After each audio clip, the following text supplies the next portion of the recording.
podcast excellence since 2005. This is the King of Podcasts radio network, kingofpodcasts.com. Audacy is now FCC approved for their bankruptcy, and we talk about the potential podcasting with journalist TJ Raphael. More on that to come. The King of Podcasts radio network proudly presents the Broadcasters Podcast. Here is the King of Podcasts. Months ago, I said I was going to go be replaying an interview that I had on my Podcasters Real program back in August. And I was speaking with TJ Raphael. She's a podcast host, journalist extraordinaire, and she's been working on a podcast that's going to be coming up at the start of 2025. We'll learn about that very shortly. And also she's done quite a few other programming things in terms of working for various newspapers, various NPR stations, and really an expansive career. And there's so much we go ahead and go through on that episode. And I wanted to go ahead and bring that on tonight. So I want to have that as a featured interview here on the program. It was a light news week. And on top of that, I had Thursday Night Football, the Tampa Bay Buccaneers, who I'm a big fan of. They played tonight, got to overtime, they lost, and I just got home, and I wanted to go ahead and get the show ready, but specifically talk about Audacy. There's a couple of the news items I'll bring up as well, but I want to devote a lot of the time to play back that interview with TJ Raphael, and that'll be coming up in about 20 minutes. But let's go and get into the main story. We talked about it last week. The FCC has officially approved Audacy's restructuring. Audacy, the second largest radio company in the country, they are going to be planning to emerge from bankruptcy in just days. And it's just in time for them to go ahead and clear issues they have with their debtors because they have to go ahead and pay up. And there's a loan they have to go and start paying up on. We'll talk about that in a moment. But here's what we have from Inside Radio. So the FCC, in a 3-2 vote, is allowing Audacy to exit Chapter 11 and eliminate $1.6 billion in debt. And now they plan to swiftly complete their reorganization process with the FCC's clearance in place. Audacy owns more than 220 radio stations. They filed for bankruptcy back in January. We talked about it here on the program to restructure their balance sheet. And on the plan, $1.6 billion in debt will be wiped out. And now they will emerge from the process with access to new loans and financing. So one of the things that was significant for a lot of people that caught attention for this particular bankruptcy, more than anything, was who's holding on to some of the debt. So there's involvement of a fund that has ties to progressive billionaire George Soros, which caught the attention of conservative lawmakers and outside groups. So the deal is that there was a plan that was being put in that would allow Audacy to get through the bankruptcy process without first waiting for the government to complete its approval process for foreign ownership. And the alternative plan was to use special warrants that will not convert to equity until the government signs off. That could take up to a year to pass. So the FCC chair, Jessica Rosenworcel, says the process to approve Audacy is very similar to the other recent bankruptcy deals that were done with iHeartMedia, Cumulus Media, Univision, and Alpha Media.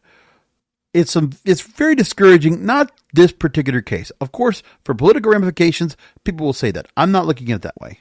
I'm saying for the fact that the FCC has to continue to go ahead and offer bankruptcy relief to all these major radio companies. Why are they being allowed to bail out? Why are they being bailed out? This is not like 2007 where we had the auto industry that was in jeopardy. No. But what is it about the radio stations? Why are they allowed to go ahead and sustain? Listen to that. iHeartMedia, number one company with radio stations across the country, 850 stations roughly. Cumulus Media, which is third or fourth. Univision, the largest Spanish language owned set of radio stations, and Alpha Media. The thing is, Rosenworcel's decision about this, I'm not necessarily worried about the fact that the process is identical. It's the fact that it's constant, that it keeps happening.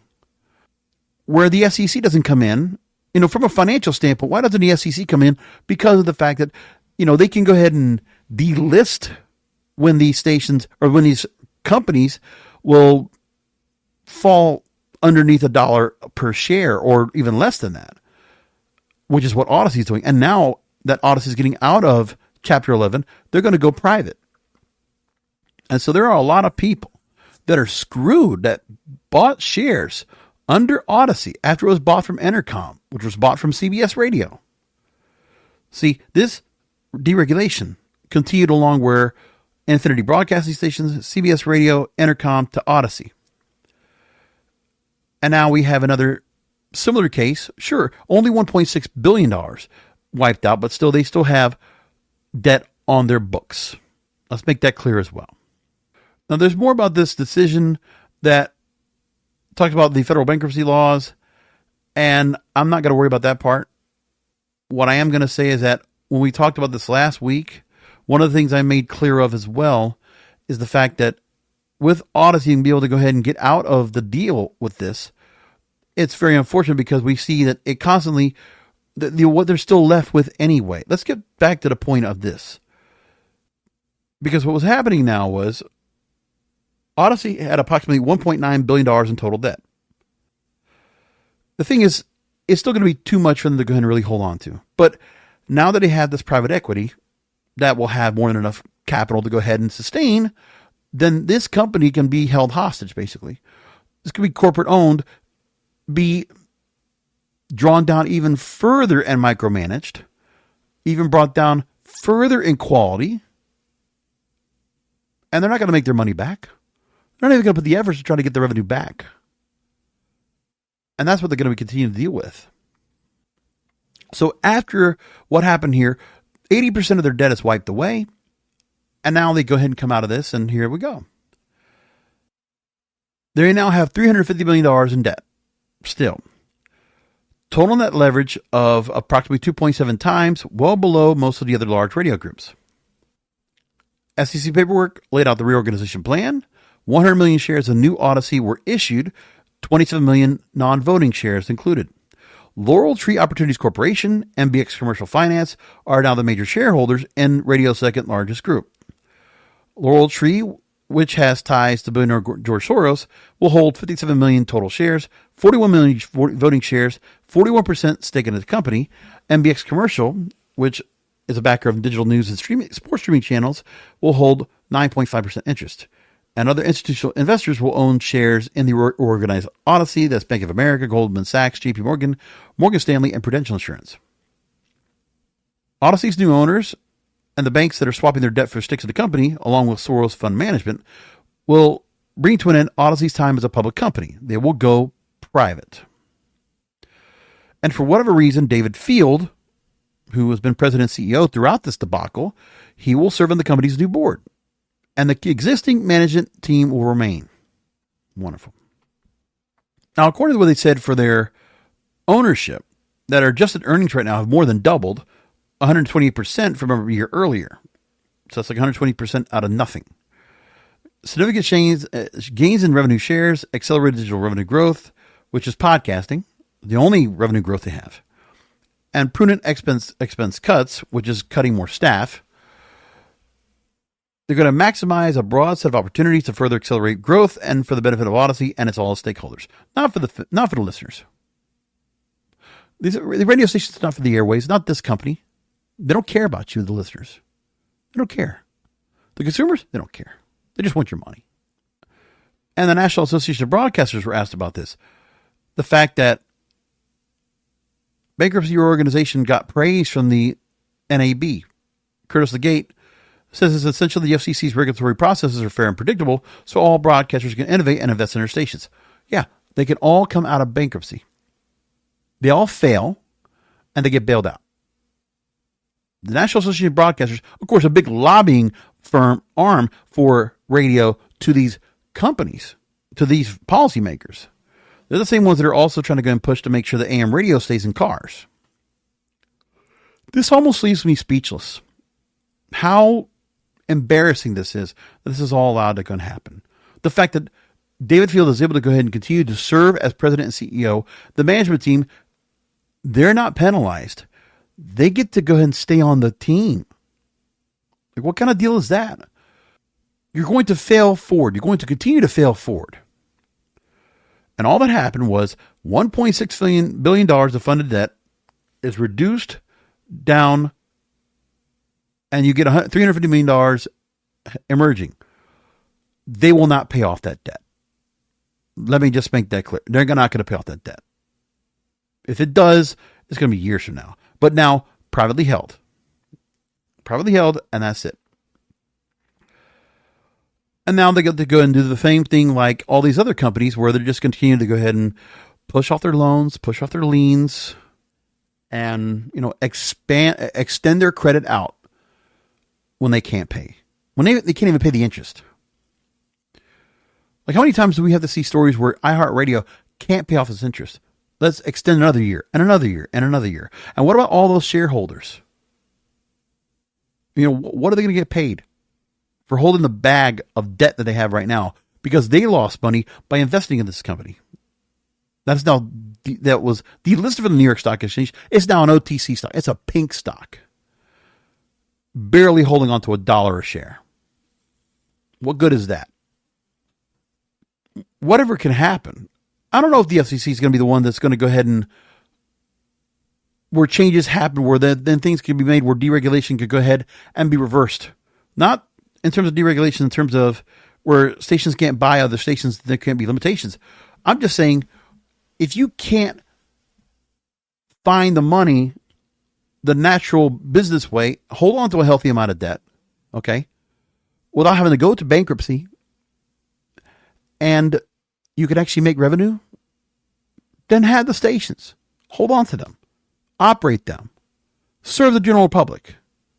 But if you can't pay off your interest, if you can continue to go ahead and slide by, then the SEC needs to go ahead and enforce and say, okay, iHeart, Audacy, you need to unload stations. You need to push them off.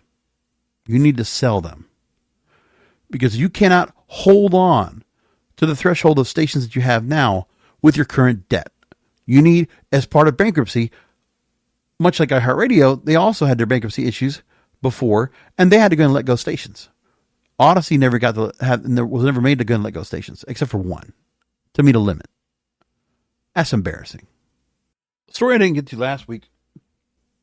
When you have mainstream movies or TV shows or things like that, the promotional tour, where you have an actor, actress, or directors, producers, whatever, that will go on to other shows to promote their programs leading up to it. Well, late night TV is no longer at the heart of the movie press tour. Now it's YouTube-based shows. Shows like Hot Ones are now outpacing late night talkers in views and engagements. And movie studios can still use late night to reach offline audiences, but that's really all they're going to do now. So the days of setting up press junkets for a revolving door of short interviews, booking leads on late night talk shows for longer chats, that's all been changed. Press tours for today's blockbusters involve A-list actors appearing in online shows, posted to YouTube more often than, or even instead of, making late night shows. So now you have pushed the envelope segments from internet and entertainment studios such as BuzzFeed and Mythical, homegrown talent and influencers, old media publications that have made the jump to digital content, and even celebs with their own YouTube channels. But we know that late night TV is already making their own cuts, where Tonight Show with Jimmy Fallon is only going to run 4 nights a week. Late Night with Seth Meyers is getting rid of their house band due to budget cuts. All those shows are in decline. And that what's happening right now is that all the major promotion is online. For instance, for Deadpool and Wolverine, all of it was done online. Ryan Reynolds, Hugh Jackman were all over YouTube throughout July. Those movies have a very strong online following. And when you look at the YouTube press videos that they did a lot all the way across from May until the end of June, or something the end of July, to promote Deadpool and Wolverine, which made over $1 billion.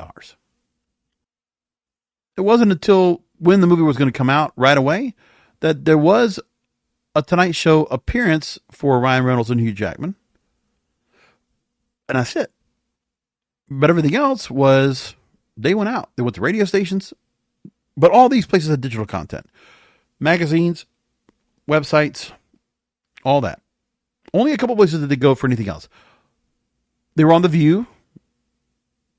They were on other stations around the country. They did Jimmy Kimmel Live a couple of times.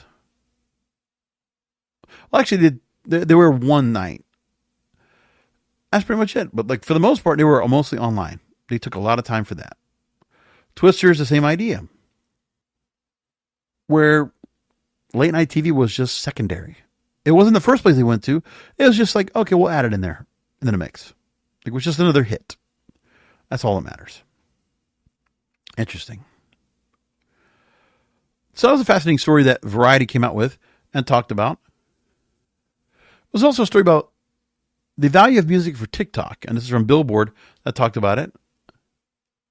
If TikTok didn't have music, remember we talked about with Universal Music Group when they were able to go ahead and take all their content off of there, and for a while it was pretty significant and a bit of a blow to what they went through, but it survived.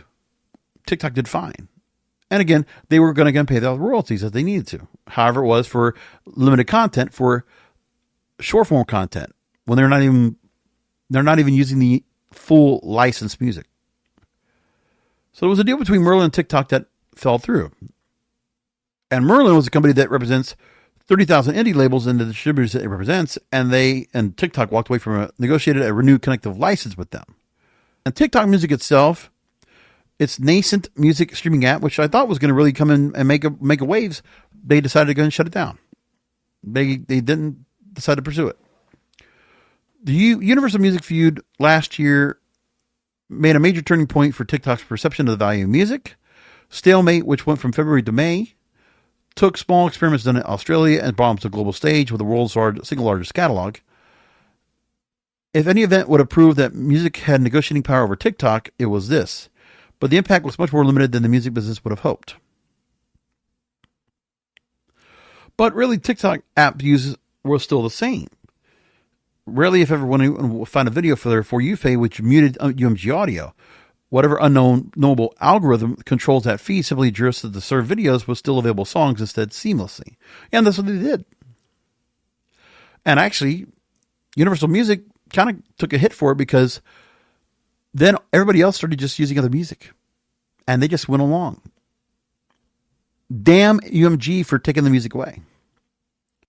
So the deal is now is that the TikTok license came up for negotiation. TikTok played hardball. And now they want to license individually the 30,000 indie record label members. Which Merlin, this company, wants to say is they're fractionalizing members to minimize licensing costs. Merlin represents 15% of music repertoire globally, says that these small individual labels are able to band together and negotiate deal terms with digital partners that are at least in the same neighborhood as their bigger major label brethren. So the deal is TikTok is going to just pass over on Merlin as representation and go right to the labels. I don't have a problem with that. I understand that, for Merlin, that's not going to be good, but, TikTok is going in a different direction. They're not going to get pushed around. They're treating themselves like a digital entity, like even with AI right now with news publishers, they're just not getting pushed around. TikTok fought hard with the music publishers, with Universal Music. They made deals with everybody else. And like I said, with Universal Music, well, you need to go and start making more money off the radio stations. You're trying to go ahead and take revenue that you think that TikTok is owing you for partial clips of fully released music and albums. And you thought you were going to be able to get a similar royalty from them, but you're not. And TikTok beats you to it. There you go. One of the stories I was going to bring up, but I'm not going to go ahead and really glom over it. Fall season lineups for broadcast TV, and let's just say that, peak TV is dead, because right now we're at the lowest number of scripted shows in the broadcast lineup. The strike last year did not help with things, and cable networks fade over the past decade, maybe a roadmap for the future of broadcast TV. So just so you're saying, continue to decline for broadcast TV. And what's being streamed and what's not, it's part of that. Because remember, how much of content is being exclusively created for linear when you know that all these networks are putting their content on streaming services next day? All of it. So it's the point where if you just want on demand, you don't necessarily need to go ahead and have a DVR or watch the shows as appointment viewing anymore. There's just an older audience that's phasing itself out as it gets older that broadcast TV is no longer going to be a part of. They need to go and find a way to restructure. There's still a purpose for it, I think, but they got to figure that out. So it's that time, interview time here on the Broadcasters Podcast. I want to go ahead and play back for you a wonderful interview I had with TJ Raphael, and here's my intro. So she is an accomplished audio journalist, reporter, producer, and host with over 15 years experience in the media industry, celebrated for her work on critically acclaimed nonfiction podcasts and documentary series that have captivated millions of listeners. So she is collaborating with such major media companies such as Sony Music Entertainment, Slate Magazine, has made significant contributions to popular podcasts, including Broken, Jeffrey Epstein, Viral, Do the Work, and Slow Burn. She's the creative force behind the documentary series Cover Up the Pill Plot, which was released last summer. We'll talk about that shortly. Delving into the history of the abortion pill, and which also earned a spot on the Apple Podcasts Top 200 True Crime chart. There's more to say about my guest, but we're just going to bring her on. I'm here with TJ Raphael. Thank you for being on with me. I really appreciate you taking time out and talking to me today. Hi, thanks so much for having me. It's great to be here. So off the bat, you come from a background of journalism, and more specifically, investigative journalism. The one thing I notice now is that, in the current environment of journalism, I have a program called the Broadcasters Podcast, and on a regular basis, I talk about the plight of journalists right now and the plight of publications, whether it's digital print news or, regular print news now, television, cable, radio, all across the board, the lack of jobs available out there, and also the lack of opportunities because of the cut downs that are being made from what are very corporate entities in many cases. So the thought of investigative journalism is not something that, you would think a large news division will hold on to a lot of reporters that can really delve into the real stories, and also at the same time, give us the news without opinion editorial embedded into it. Talk to me about where you are right now and where your journalism background brought you into podcasting and why it did. Yeah, so, I have wanted to be a journalist since I was in the fourth grade. I actually, in fourth grade, I had a project. I had to make like a small little book called Me, Myself, and I. And the kind of last pages were like, what do you want to be when you grow up? And I wrote that I wanted to be a broadcast journalist and live in New York City. Since I was a kid, I wanted to tell stories. I loved reading stories. Obviously, as a child, I wasn't reading the news, but both my parents were very interested in news and media and very political as well. And so, as I grew, I had a really clear sense of what I wanted to do.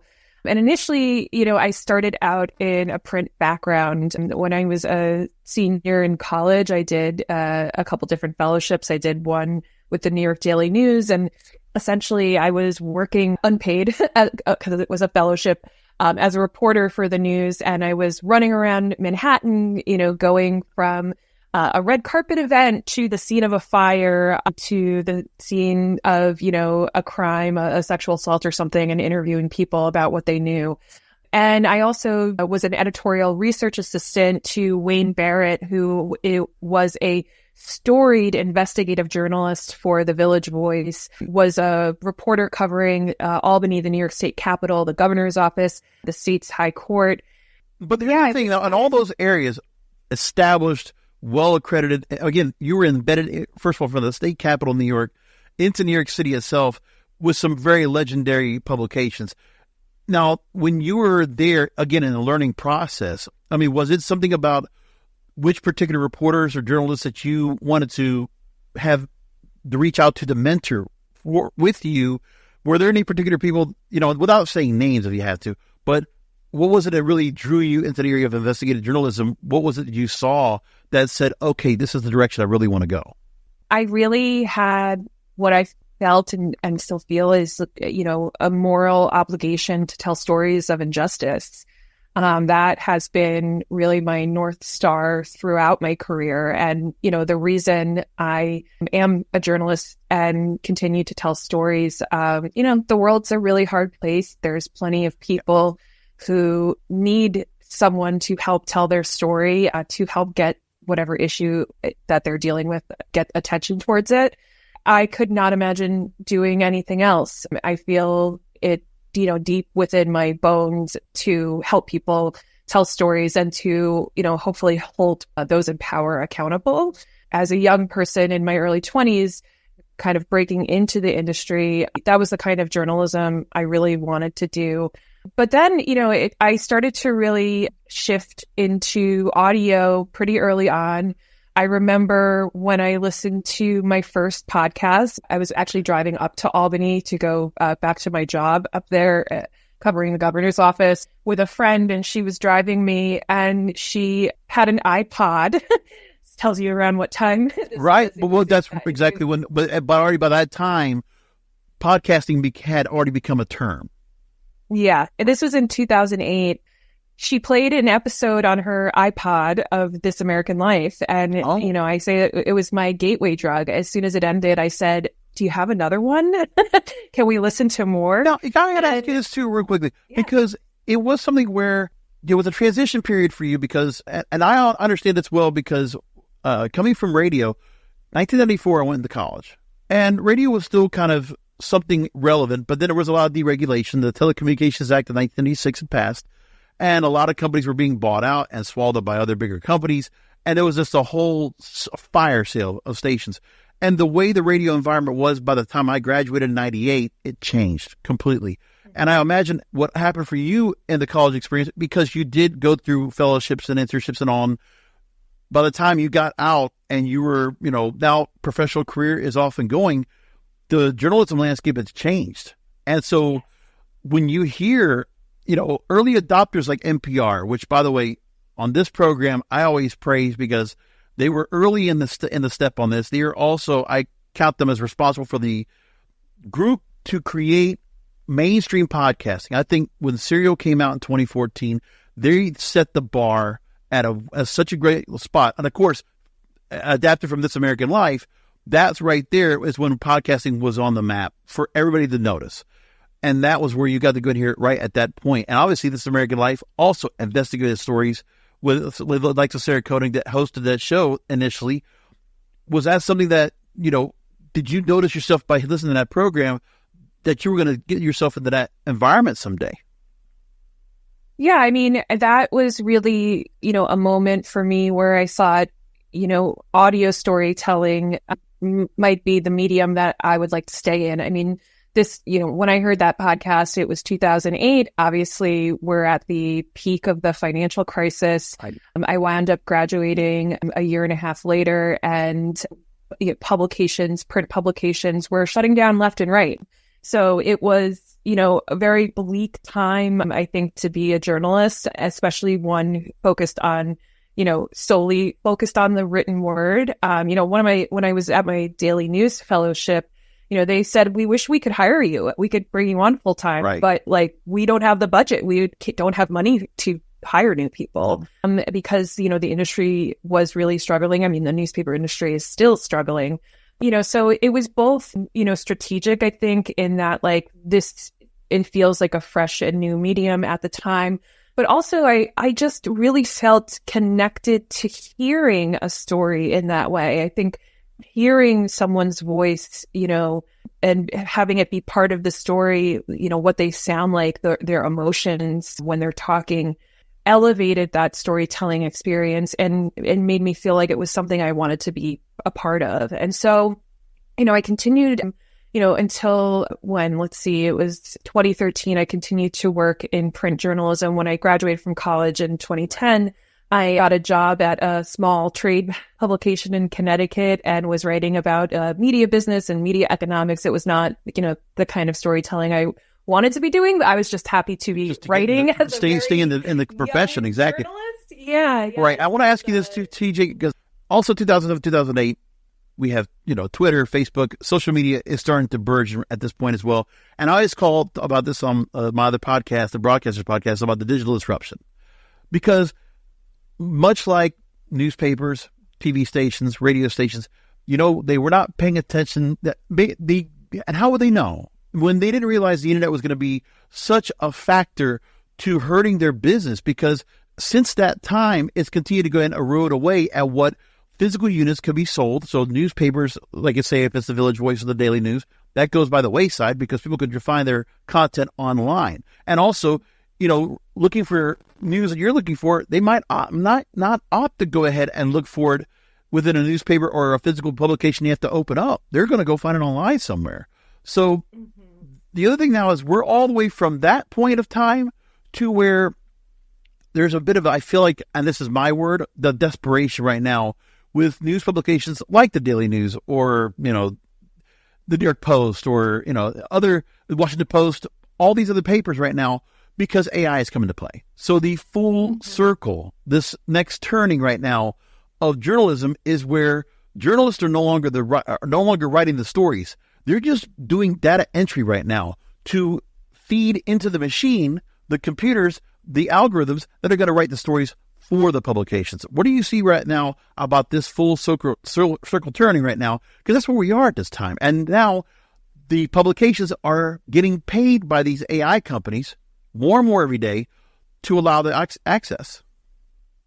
Right. I mean, I think that there will always be a place for investigative journalism. I don't think it's probably going to look the way that it once was, where you have investigative journalists on staff. I think I envision happening is independent journalists will, be working on their own stuff and then pitch it out to larger publications. I mean, I actually just signed a contract with Wondery, the podcast production company owned by Amazon. Thank you.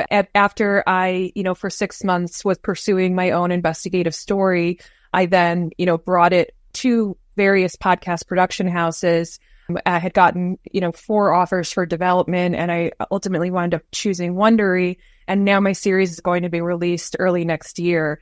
So I do think that, investigative journalism will always have a place. I do think that, the rise of AI is the, KPIs, the metrics that publishers have instituted and worked with advertisers on are, it's eyeballs, it's clicks, it's views. And so they need to be pumping out content as quickly as possible. But the thing about investigative reporting is it's not something that you can do quickly. And so, I foresee potentially, these, kind of, unfortunately for maybe like a junior staffers who write these kind of clickbaity articles, right, that those roles could go away to AI, but the revenue then generated could be used to invest in investigative reporting. But I also think it's going to be up to independent journalists who feel like they want to pursue stories and then shop them around to different outlets to get them published. And I think there's always going to be a need for that. Right. Now, the other thing too is that we still see investigative journalists still out there today, but they're just not being put out there with they're just not out there anymore like they used to be, but they're not in the same places they can be found. But we now have Substack, we now have Medium, we have other places where Patreon that people can go and still help to support and fund those kind of investigative stories. So what do you think about, was that something that, before, obviously you're still working in the podcasting and, it's wonderful that from your background, the last 10 years plus working in podcasting that, I feel like there is about like, it's who you know still, even in podcasting today, because if you're within these larger outfits, if people know you, they know your work, you can still find your way around and still be able to go and get projects greenlit and put out there. Before I move along to that, I want to just ask you, is there anything preliminary you could tell us about this new podcast that's going to be coming to Wondery? Is there anything you could tell us beforehand? Or if not, just when we can expect, what kind of episodes we could expect and when we can see a possible launch? Yes, the show is scheduled to launch in early 2025. I can't go too much into the specifics, but I will say the top headline is I have discovered a baby selling operation run by one of the nation's most powerful institutions. And I have, more than a dozen sources record now at this point. So it's going to be a doozy. No, absolutely. I can't. A little bit. But the thing is, but you've never been prone to not go and sway away from those kind of stories. The thing is, the series you had wrapped up last summer, Cover Up the Pill Plot, dealt with the complex history of the abortion pill. So, look, and radio, I always remember 2 things were, if you're doing a talk show, don't talk about abortion, don't talk about religion. It's like, if you can avoid it, it's like, you do not want phone callers to go ahead and start talking about those areas because it will be a never-ending cycle of like polarization like you'd ever seen, or never heard, excuse me. Mm-hmm. But you went to that part, and I'm curious what you felt about when you went ahead and did that. And obviously, we're going to go back to your experience with what you did leading up to it. But, the fact you got to this point of being able to do a story like this, talking about the passion and, what kind of response did you get from your peers and from the general public when this got put out? Yeah, so I made that podcast with Sony's global podcast division. And honestly, there was some skittishness initially when I had pitched the story. I pitched it a few weeks after Roe versus Wade was overturned. I had just come off of making an audio documentary series about the shadowy business of sperm and egg donation. And I was searching for my next story. And once Roe was overturned, I knew I wanted to do something related to reproductive access in the United States. I needed to find a story that would be relevant a year later because, podcasts, especially investigative ones, take a long time to produce. And so I also knew I needed to find a story that, could sustain multiple episodes and feel like a true story that you were hearing versus let's debate a topic. And I was able to uncover a wild story that sounds like it was ripped out of an action flick or an Ocean's 11 film about a network of, anarchist punk feminists in the San Francisco Bay Area who intentionally tipped off U.S. Customs while smuggling in abortion pills that were then illegal in the United States back in 1992. Oh, my God. And their journey to fight the Supreme Court on that issue while also dealing in the streets with violence from the radical fringes of the anti-abortion movement. And so I found a story that felt like a thriller, honestly. And then I think it showed that, women's history, reproductive history could be as exciting as an action thriller. And so I was able to pitch it and position the show in that way and show the bigger history of what it really took to bring that medication to the United States. A lot of people kind of just know that it was, got FDA approval in 2000. There was a decade-long battle before that, including, there was assassinations of doctors, acid attacks on clinics, bombings. It was a brutal time in the lead up to the passage of that medication. And so I was able to tell that story in a way that I think listeners found engaging and surprising. And that's, what I do hope to do in my work generally is, not just tell stories that demonstrate some of the bigger issues that our society is facing, but do it in a way that can be, entertaining and feel like, the listener has a stake and is excited to hear what happens next. So given your background in podcasting, when you came into the space, first of all, working for The Takeaway, which, unfortunately, I feel bad that the show went by the wayside, but, WNYC for, itself, I was always a fan of all things media with Bob Garfield. And I look at what the programming has been there. And, of course, PRI, Public Radio International, always, beginning to have their programming put over on NPR, on many NPR stations. When you look at what you got to do within the NPR environment, I like to call it that because it's something to be said about, when I do coaching for other clients in my full-time work for podcasting, I always talk about, we want to have that NPR sound. There's something about that, an intellectualism, the way it sounds, the way it's presented, something about that just resonates right. And when you got to hear that for yourself, working on The Takeaway and other programs that you worked on, talk to me about the fact of what it is about their approach. When you hear the podcast like This American Life you listened to in 2008 to today, what is it about you think that approach that just resonates so well with listeners? I think audio storytelling, NPR, public radio really helped to perfect the art of audio storytelling. Nina Totenberg, who is, NPR's longtime Supreme Court correspondent, she has this quote that really, really resonates with me. She said that, the power of radio and podcasting is it can let you see a drama that plays out without any pictures. And at the end of the day, it's a drama that matters. And so I think that that's one of the reasons why, public radio has been so successful. They really understood that early on and they took the medium seriously. A lot of, publishers, traditional publishers who have started breaking into podcasting and wanting to replicate something like a serial don't understand what it takes to create an audio documentary. It requires an editorial team. It requires reporting. It requires technique and sound design and understanding how a narrative should unfold in audio versus in print. And so that's why I think public radio has been successful. And I think a lot of people who had previously worked in public radio have gone into podcasting specifically and brought through those traditions and built upon them in ways that feel really unique and satisfying. Now, podcasting, as you already mentioned earlier, about how it really has opened up the world for content creation, for the fact of stories like Cover Up can be told out there for more people to go ahead and hear more stories that they would probably never go and catch in other outlets. But here's the thing. These ideas that you're able to go and pitch within, these are not grassroots organizations. Again, so, to go to Sony and their global podcast division, to go and create Cover Up, or to do stories for The Takeaway, or to do, podcasts that are out there and contribute to those like Broken Jeffrey Epstein or Slow Burn. The thing is that, they're owned by corporations. And I would imagine it's kind of be tough to go ahead and pitch and give ideas that, there could be a risk, there could be a bit of a mitigation involved in terms of, will something blow back on the company by putting the story out there?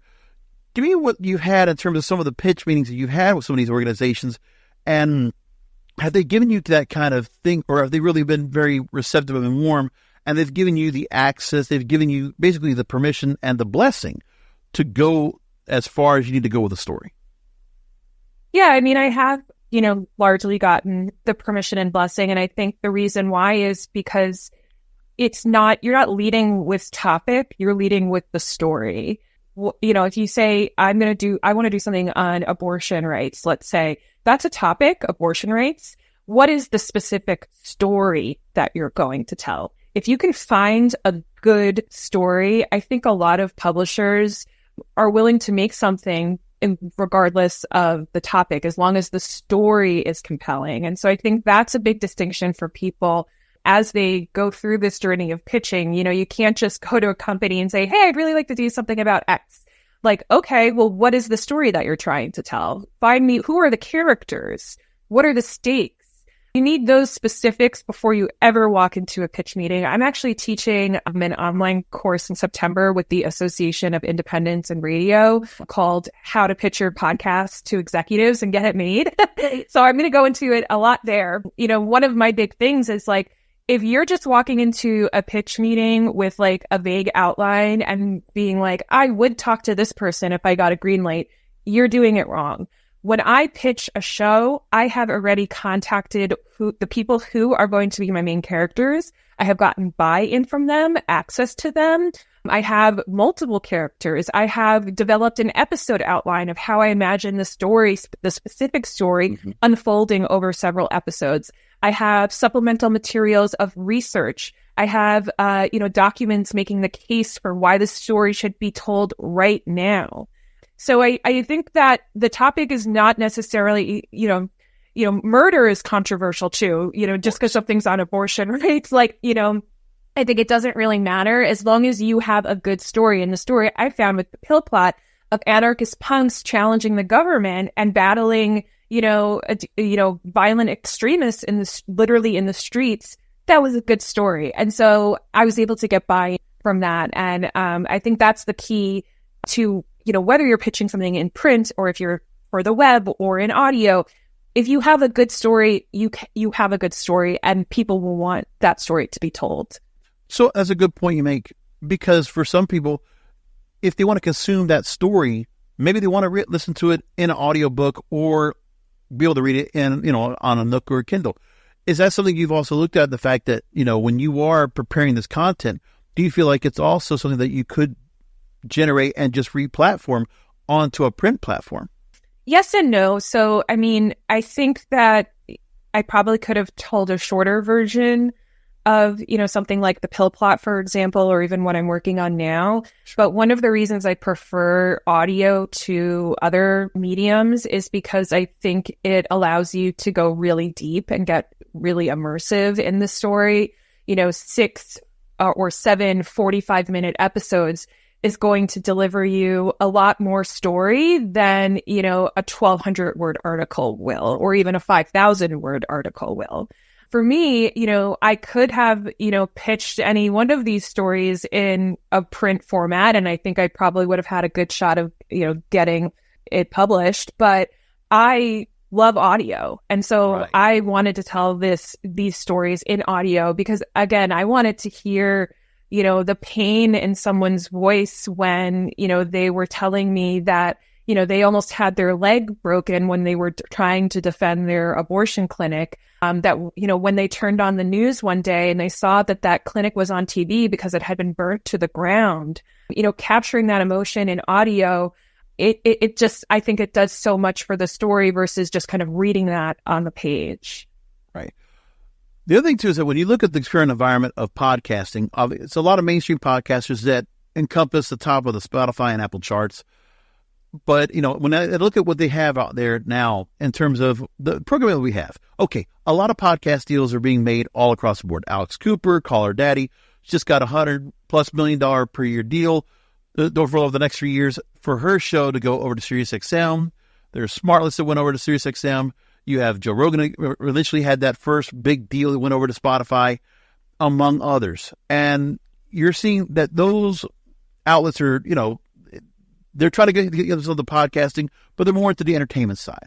But when I look at Apple Podcasts in their top charts right now, the story of Noble is the most popular show now in podcasting on Apple. The story about the investigations of the American South.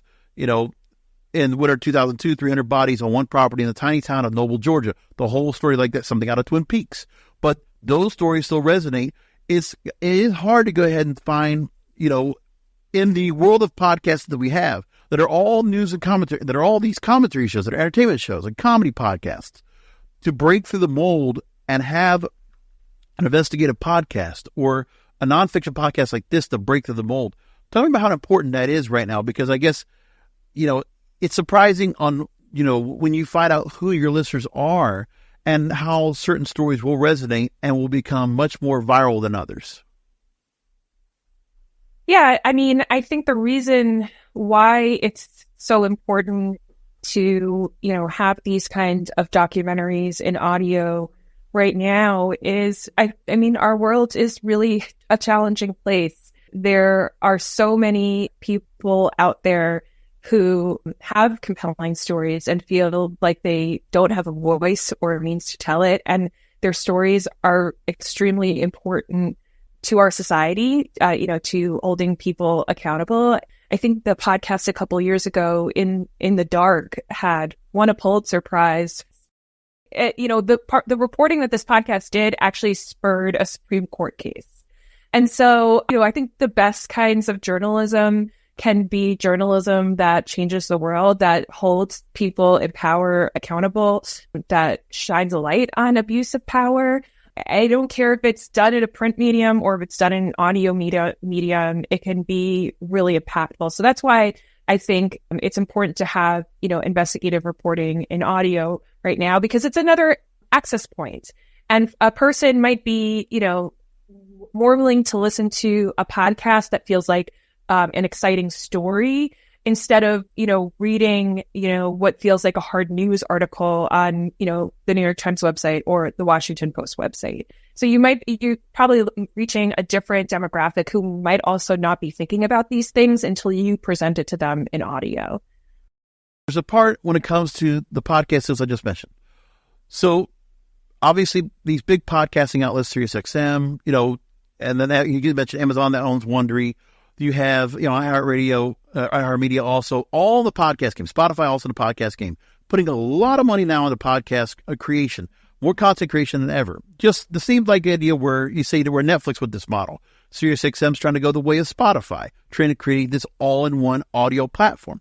But one of the things that I always look at is that, it's the way they want to make their money. Put it behind subscription models. So like say with Apple Podcasts, they now have the subscription model where, SiriusXM wants to put a load of their original content behind a paywall, $5.99 a month, on top of what they're paying for everybody else that they're using for SiriusXM. So again, the extra add-on buy.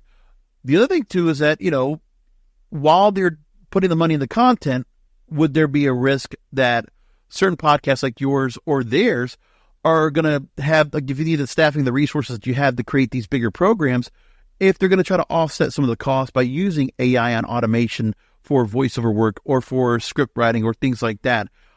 Are those some of the things you look at that you started to see starting to make its way, raise its head into the podcasting houses you've been in? Is that something you think might become more of a norm coming up in the future?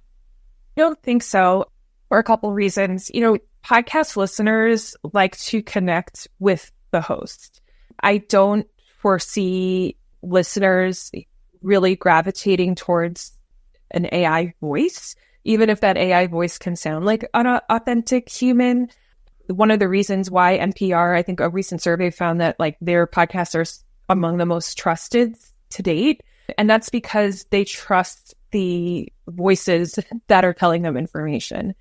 So I don't think that's going to happen. I also have noticed that there's been a fairly big unionization push in the audio industry specifically, and who have been, organizing with groups like the Writers Guild of America. Right. And so I think that that's also going to protect against the use of AI in podcasting as well. I think that probably in the future we'll all be touched in some way by AI. I don't know what that looks like right now for podcasting. I haven't seen, AI employed, at least in the places that I have worked. There has been, a desire to work with real humans in terms of, one of the reasons why I think companies use AI is it's to cut costs, right? I think that, unfortunately, the audio industry faced some really huge layoffs last year. I was laid off from Sony in July of 2023, right after the pill plot launched. They eliminated their entire in-house creative department. And then I started reporting immediately and as an independent journalist and pitched my show to Wondery. I think that that's going to be the model going forward to save costs, where, independent journalists are pursuing their own stories, and then, they pitch it to a company, they get funding to help get it made. And that's a way that companies won't have to, keep people on staff, but also avoid using AI, I think, as well, because their costs are already low as it relates to, staffing costs, basically. You made an excellent point when you talk about unionization, because, it was on the Broadcasters podcast, I actually reported about WGA East creating the iHeart Podcast Network Union. So 100 members joining that union right now and having their first collective bargaining agreement set in play. Now, when you have been in some of these other podcasting outlets, is that something that, do you feel like there's getting to a point where some of these outlets, because of who they're working with and, the conditions they're in, do you think unionization is going to be more of something that's going to grow and continue to expand to other podcasting outlets? Do you think there's going to be someday, maybe say in a decade, where all these major podcasters are going to be unionized? Yeah, I think unionization is going to continue to grow. I mean, I think it was just within the last week that Crooked Media, which makes, Pod Save America and other shows, they just announced that the union of, producers and the people actually making the shows there had, come to terms with the company management that they had, gotten a floor for salaries. They had gotten, really great package for paid time off, really great parental leave program. And I feel like, honestly, every, 2 months, I'm seeing a new podcast production house unionize. So I do think that that's going to be a trend that will continue. I think that, podcasters who are working with production houses on staff, they're creative professionals. It's no surprise to me that they would want to try to work at a place that has some union protection. I think that this will continue to be a trend. When I was at Slate on staff, we were organized under the Writers Guild of America East. And right. I still am, even though I'm not, an employee of any company at the moment, I still am paying my dues as a WGA right. member. So yeah, I think that's going to be a trend that we continue to see. I think we saw, the huge protests on part of SAG, on part of WGA, part of, the Actors Guild, the Directors Guild. And so I think creative professionals everywhere are trying to collectively organize to make sure things like AI don't take their jobs eventually. So I do think that that'll continue in audio and podcasting as well. So that sounds a good question too. So I don't know if you have participated in New York there with the writers and actors strike that did happen last year, for what, 9 months, 10 months, whatever it was. The one thing was, I guess, when you look at what the actors and writers were going for, which obviously they were justified, they had to hold out to the studios to make sure they got what they needed in terms of AI, in terms of the dues. I totally understand and justified the fact they had to go and hold this time and make sure they got as much as they could when they got to the table, and really stress the big media companies out. That I totally agree with, and I support them 100%. But now with podcasting, the same thing here, where, like you said, Crooked Media, they even walked out for a while to try to go and make sure that their dues got met when it came to minimum guaranteed salary, days paid off, benefits across the board. And I just want to know, did you get the chance to partake in any of the pickets at all? And what you see right now in terms of WGA as an entity coming in to becoming the bargaining, union for employees like yourself? Yeah, I mean, I did participate in some of the marches last summer. I live literally half a block away from Silver Cup Studios here in Queens, which is a large, film studio. And Right. So I saw them protesting outside of there. And so I said, hey, let me walk over. Give me a sign. Picket sign. Yeah, I was like, oh, I didn't even know that you guys were doing this today, but I just am out Right. for a walk. So cool. So yeah, I mean, I did participate in that sense. And yeah, I just believe that also coming off last year where there were so many layoffs, I think that, the people that were able to survive at their companies probably got nervous and were like, oh man, we should probably unionize because, you being in a union doesn't fully insulate you, obviously, from layoffs, but it can definitely help. And so I do believe that, more and more, producers, editors, storytellers at podcast production houses are going to try to unionize. I know that there's many that already exist, and I have no doubt that that's not going to slow down. But now the one thing of competition where radio doesn't have this anymore, unfortunately, because there's not enough grassroots radio outlets to compete or to have a presence against the larger radio companies. But, the reason why radio has gone the way it is and why podcasting has taken over is because of some of the mistakes they've made. Again, the major radio companies laden with debt, they have private equity holding on to these companies and basically just picking off the bones like vultures. I really feel like it's vulture capital that has really ruined the industry there. That's why there's so many people that have come in. They're great talent in radio moving into podcasting.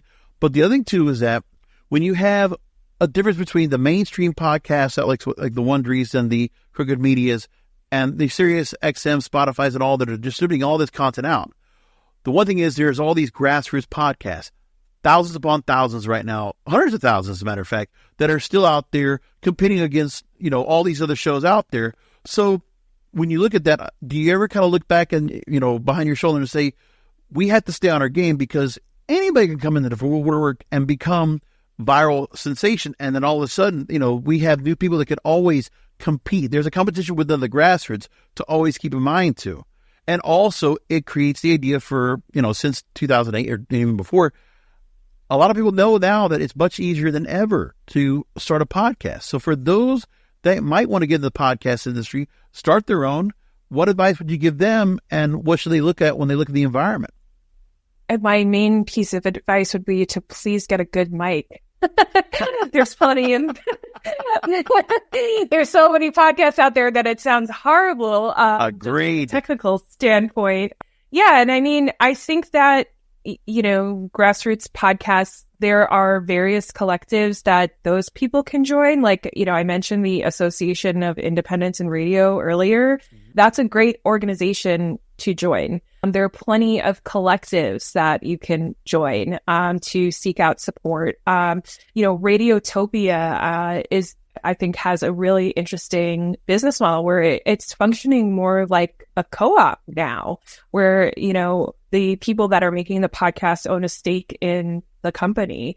And so, if you are a grassroots podcaster, I mean, it's a great, get into the medium, hone your skills, perfect your skills, and, tell those stories. And you can then, pitch it to a big company. I think that we actually are in a very unique moment, because a lot of these big companies in the last year have laid off all these people, their in-house creative talent, but they still want to and need to make podcasts. They need stories, but they no longer have people on staff bringing them to them. Agreed. So it is, for a grassroots person, for an independent podcaster, it is actually a really good time to try to get yourself in front of one of these big companies with a story and say, I know you're looking for content. I got it. Take me up on it. So I would say, keep creating, because, when I first started out in podcasting, I didn't know what I was doing. And now, 10 years later, I, just signed a deal with one of the biggest podcast publishers in the world. I definitely wasn't at that level when I started, but I worked my way there because I loved the medium and I wanted to keep doing it. And so I would encourage anybody that feels passionately about audio storytelling to stick with it. There's going to be ups and downs, but you can do it. So and get a good mic. Absolutely. I 150% agree with the mic. Absolutely. So again, TJ Raphael, audio journalist, reporter, producer, and host. Before we go to wrap things up, I want to go ahead and direct people to your website, because while you're getting ready to get things started with the Wondery podcast, that's going to be upcoming, which we will be with bated breath waiting to go ahead and hear somewhere down the line, early 2025. You do have your website, tjraphael.com, TJRAPHAEL. Think of Sally Jesse Raphael. You know that name. There you go. The red glasses. Turtle. Missing. So TJ Raphael, by the way, no relation. TJRaphael.com. You have the work when it comes to enterprise investigative reporting, on-air hosting of voiceovers, series development, show running, script writing and editing, producing, and tape sync, so much more. So for people that want to go ahead and reach out to you, let them know what they should go ahead and do if they're going to come to your website and possibly go work with you. Feel free to send me a message through my website. You can also reach me on LinkedIn or Twitter. And I make my own stories, but I am available as a journalist for hire. So, if you want to create something together, if you have a tip that you need help sussing out, you need somebody to kick the tires on it, I am definitely down to collaborate. So you can reach me through my website and also see my recent work. If you follow me on social media, you'll see when my new shows come up. So, thank you so much, Jorge, for having me. This has been really fun. I love talking shop. It's been great to be here. Oh, thank you so much. The pleasure's been all mine. And seriously, the connection to LinkedIn, that's how we met. And I'm like, I was still surprised. I just, out of a whim, I just saw you there and I was like, let's just see what happens. And I'm so happy that you decided to come on and do this show. Thank you so much for being on. This was really great, and continued best success for you and yours. Thanks. Have a great day. All right. I really enjoyed the conversation. I really felt like it was important to go and put it here on this program. So I wanted to give the episode more love. So I thought, let me go and drop it here. And I hope you enjoyed it. Whenever there's a chance to go and do interviews, I'll take them. But again, it's like the old format I used to have. I just don't do that many anymore. But it's kind of hard to go and do that. And the thing is, there's a lot of stuff that's still going on in the world of media. So it was nice just to take a little break, play that, because I was wanting to find time to go ahead and put that interview on the show. This week was as good as any, so we'll leave it there. And in the meantime, we'll come back with more media news, as always, here on the program. Of course, you can find the show wherever you find podcasts, on Apple Podcasts, Spotify, YouTube Music, Amazon Music, iHeartRadio, all other platforms. Come back next week for another Broadcasters Podcast. Remember that content is king, and the control of your content is in your hands.